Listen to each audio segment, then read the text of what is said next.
How best to say this? Understand that I'm not the kind of person to sit in front of a microphone and believe that what I think will have any profound meaning to your lives.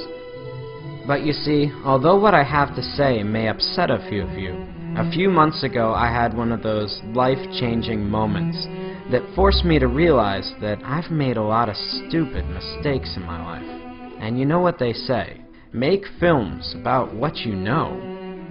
The problem was, why should the thousands of you now watching this believe me when I say that video games were to blame? Understand that I've played video games my entire life, starting with Atari and Nintendo, right up till just a few months ago. Over the years, I could only calculate that I've lost thousands of dollars and tens of thousands of hours of my life to them. But when I considered their effect on my life, I had to face the fact that years of gaming had not made me smarter, and button mashing had not improved my reflexes.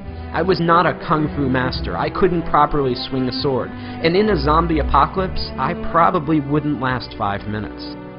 We often forget that video games are entertainment. That means beyond making you feel good, they have no lasting value. Regardless of how important it may feel to you, there is no place on a resume for Xbox achievements. The real pain behind my years of video game addiction was that I never realized their true cost. Sure, it was just a few hours here or there, but over 3 decades, I'm not just sickened now by the amount of my life I've spent, but more so by all the important stuff that I willingly pushed aside to make time for games. For the sake of entertainment, I was willing to give up sleep, health, and ambition. For what? We fool ourselves into thinking that virtual achievements and virtual friends are adequate substitutes for real-life ones. To be blunt, video gamers seem to be fine giving up their real lives for simulated ones, full of depression and loneliness. I know the true cost of gaming are all those lost years that I could have spent with friends, creating art, or being a better husband. 3 months ago, I had to face the facts that I was alone, overweight, and divorced. If there's a moral to this lecture, it's that as much as we may want one, life does not have continues.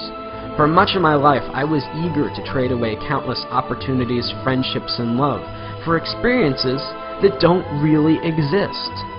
I guess what I'm saying is, it took me a long time to figure all this out, and along the way, I missed out on a lot of life. At the risk of sounding like an after-school special, don't allow something as stupid as video games consume the best years of your life at the expense of all the greatness you could achieve. Consider this my promise. That's a mistake I don't plan to make again.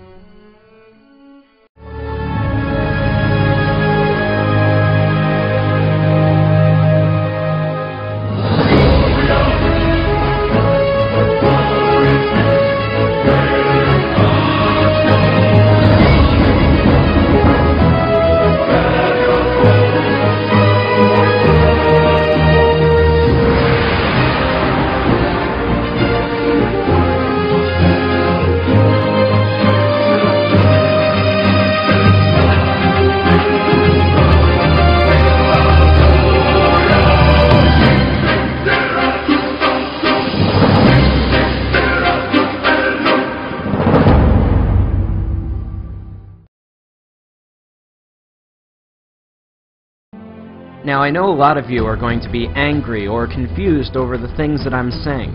Call me whatever names you like, pretentious or not.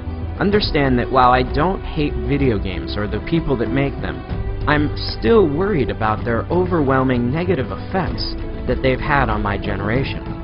But halfway through animating this film, I came across a documentary about the Penny Arcade convention, and that's when it hit me. Healthy gamers do not dwell away on the games, but instead embrace the community. While there may not be value in the games themselves, anything that brings people together and builds communities that embrace who you really are can't be half bad. As I scan through the images of very different people, all united by a common interest, it gives me hope that something good may still come out of all this. We are the first generation forced to find a balance between letting technology improve our lives or risk allowing it to dominate us. In reality, does Warcraft or Facebook improve your social life? or are you sitting at home, alone?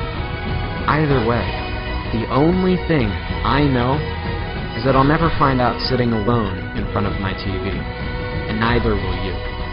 Whatever you choose, remember, in this game, you only get one life.